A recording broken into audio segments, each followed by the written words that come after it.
Well, good afternoon everybody and welcome to the channel. Hey, I was thinking the other day, can the Toyota Tundra, one like this right back here, pull a tiny house on wheels? It seems there is a revolution going on right now across the country with people buying and trying to place tiny homes. So first of all, let me give you a little background. What is a tiny home, right? Well, they're very small homes with an average livable space of around 120 square feet. Now, these are the ones that are on wheels. You can get them larger, of course, and you can get them larger even if they are on wheels. Now, the median cost of a tiny house on wheels is around $60K. So, if you're going to have your tiny house and you're going to buy a truck, let's say, to tow it around, you're going to be pushing somewhere in the $100,000 to $120,000 range, depending on what you have to get, right? But the problem is, many places around the country have zoning that don't allow tiny homes. In other words, you can't just pull one into your front yard, park it there, and live in it. Or maybe your neighbor's front yard if they're really generous, right? So you might be interested in just kind of tooling around the country. You, your spouse, the dog, and your tiny house, right? And there are places you can go.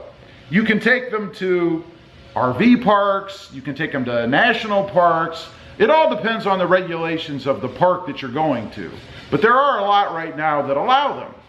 There are even tiny home communities popping up all over the place. But anyway, what I wanted to talk about, and if you're looking for more information on tiny homes, check out Kristina Smallhorn. She is a fellow YouTuber and she's been talking about some tiny homes recently, so have a look if you're interested in more info on the tiny house itself. But my point, I guess, since tiny homes are on wheels, right?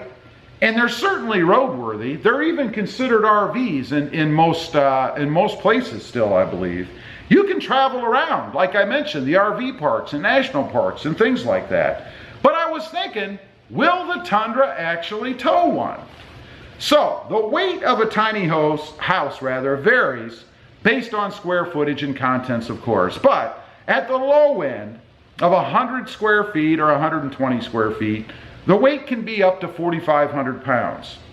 Now, they say that you should double that to account for appliances and furniture and stuff that you might have inside. So we're looking at about 9,000 pounds, right? So the Tundra obviously would need to be able to tow 9,000 pounds, give or take. Now, at the high end of 400 square feet, the weight can be up to 15,000 pounds or 30,000 pounds to account for furniture and appliances and stuff. Obviously, the Tundra is not going to tow 30,000 pounds, but can it handle a tiny house on wheels on the small end? The Tundra has a max towing capacity of 10,100 pounds. So, at 9,000 pounds, the Tundra over here could certainly tow a tiny house. You're starting to push the top end limit there, but it could do it. So if you have the tiny version of the tiny home, you should be okay. But what happens if you've got the bigger one, right? I mean, if you've got that 400 square foot, 15,000 pound, plus your contents, so 30,000 pounds, well, obviously you're not going to want to hook that up to a Tundra. It's not rated to handle it, and it's probably not going to do a very good job. So I was just curious then, what can handle that kind of weight out there? Do you have to buy a tractor trailer, a semi? Well, no. There's a couple out there just for kicks that I'll mention. You could pick up a Ford F450 HD. It tows up to 31,200 pounds, so just barely over the max. Or let's say a Ram 3500 turbo diesel. It tows up to 31,210 pounds. So there are a couple of options out there that you can get if you're looking to tow your tiny home, right? Now, the other thing that you have to consider is the profile of your tiny home, right? I mean, there are rules and regulations that state how big they can be. They are considered in most places, as I mentioned, an RV.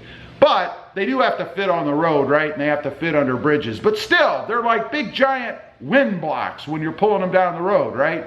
So you're going to want a truck that's heavy and substantial enough to be able to counterbalance or counteract that weight of that thing shifting around. And you do have to be conscious, I guess, of weather conditions. You wouldn't want to head out, you know, through the mountains with your tiny home when there are high winds and stuff, right? Because it's going to blow that thing all over the place. Anyway, leave a comment down below. Let me know what you think. What do you think of this tiny home revolution? And if you're into it, what are you going to use to pull it? And are you interested in towing it around the country? I'd be curious. As usual, appreciate you guys watching. Don't forget to like, share, and subscribe. And we'll see you next time on the web. Have a great day. Bye.